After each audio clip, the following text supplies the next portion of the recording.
Hey guys, welcome back to my channel. Today we are going to learn the present perfect continuous tense.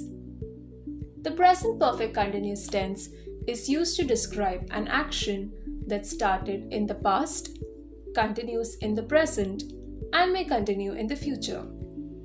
Don't worry if you did not understand that. We'll break it down into simple and easy examples. First, let's look at the structure of the present perfect continuous tense. We use the subject plus have or has been followed by the present participle. The present participle is verb plus ing. Now, let's look at some examples. I have been studying English for 2 years. This sentence means that the person started studying English 2 years ago and is still studying it now. The action has been ongoing for the past 2 years. Another example is, she has been working at the company since 2015.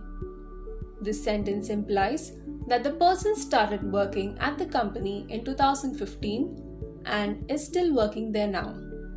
The action has been ongoing since 2015.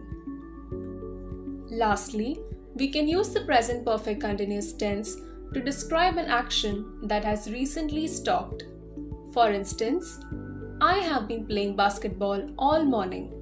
This means that the person was playing basketball for a certain period of time this morning but has stopped since then.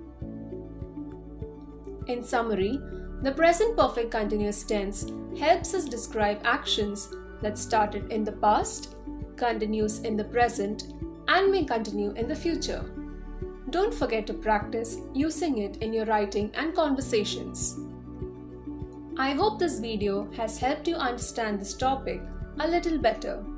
We'll be discussing the simple past tense in our next video.